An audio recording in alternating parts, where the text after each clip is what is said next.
Jeshi la Polisi mkoa wa Mbeya linawashikilia watuhumiwa 7 ambao wanatuhumiwa kwa tuhuma za mauaji ya mtu mmoja ambaye anajulikana kwa jina la Mungu Kuniyaa Mamboleo mwenye umri wa miaka 38 ambaye ni mkazi wa Ihanga Mkanyageni katika wilaya ya Mbarali. Tukio hilo limetokea Aprili 21 mwaka 2026 majira ya saa 9 za usiku huko mtaa wa Ihanga Mkanyageni, kata na tarafa ya Rujewa, wilaya ya Mbarali, baada ya kundi hilo la watu likiongozwa na Samuel Yohana maarufu kwa jina la Fagu mwenye umri wa miaka 22 mkazi wa Ihanga kuvamia kambi ya kufugia ng'ombe iliyopo mtaa wa Ihanga Mkanyageni na kisha kumkamata na kumshambulia kwa silaha za jadi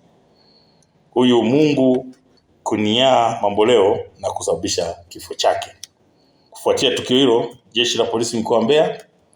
kupitia askari wake wanaoweza kuchunguza matukio ya mauaji walianza msako mara moja na kufanikiwa kuwakamata watuhumiwa wote 7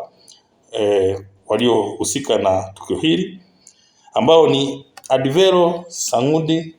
mwenye umri wa miaka 40, Samuel Yohana mwenye umri wa miaka 22, Shija Gidingi mwenye umri wa miaka 25, Patrick Yonga mwenye umri wa miaka 44, Gaspar Mashaka mwenye umri wa miaka 29, Neno Paulo mwenye umri wa miaka 35 na Msifuni Ezekia mwenye umri wa miaka 32. Wote hawa ni wakazi wa Ihanga Mkanyageni wilayani Mbarali. Uchunguzi wa awali umebaini kuwa chanzo cha tukio ni kujichukulia sheria mkononi kwa kumshambulia na silaha za jadi na kupelekea kifo chake, baada ya kuona kwamba huyu marehemu ameweza kuwadhibiti wasipate nafasi ya kuiba mifugo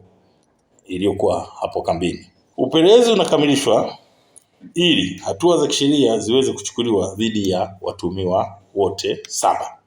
Aidha, kesi ambazo upelelezi wake umekwisha kamilishwa na watuhumiwa kufikishwa mahakamani zinaendelea kupata mafanikio makubwa, ambapo katika mahakama ya wilaya ya Kyela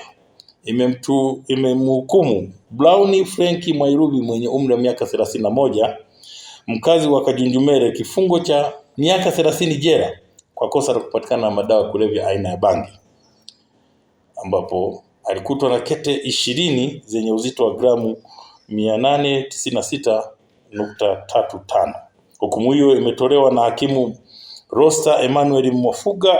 Aprili 24 mwaka 2026 katika mahakama ya wilaya ya Kyela. Imeelezwa kuwa mshtakiwa alitenda kosa hilo Agosti 18 mwaka 2025 baada ya kukamatwa na askari akiwa na dawa hizo nyumbani kwake, akiwa amezihifadhi na akiwa anaendelea kuziuza. Mshtakiwa ametiwa hatiani kwa mujibu wa kifungu cha 16 kifungu kidogo cha kwanza na cha pili C cha sheria ya udhibiti na usimamizi wa dawa za kulevya sura ya 95 iliyofanywa marejeo mwaka 2023. Jeshi la Polisi mkoa wa Mbeya linatoa wito kwa baadhi ya wananchi kuacha vitendo vya kujichukulia sheria mkononi pindi wanapowakamata watuhumiwa kwa tuhuma zozote zile, bali baada ya kuwakamata wanahitajika wawafikishe katika vituo vya polisi kwa ajili ya hatua zingine za sheria. Lakini pia Jeshi la Polisi mkoa wa Mbeya linaendelea kuwataka wananchi kutojihusisha na vitendo vya utumiaji na uuzaji wa madawa kulevya, kwani yanaleta athari kwa afya za watumiaji, lakini pia unapokamatwa adhabu yake ni kubwa kama hii ambayo ameipata huyu mtuhumiwa.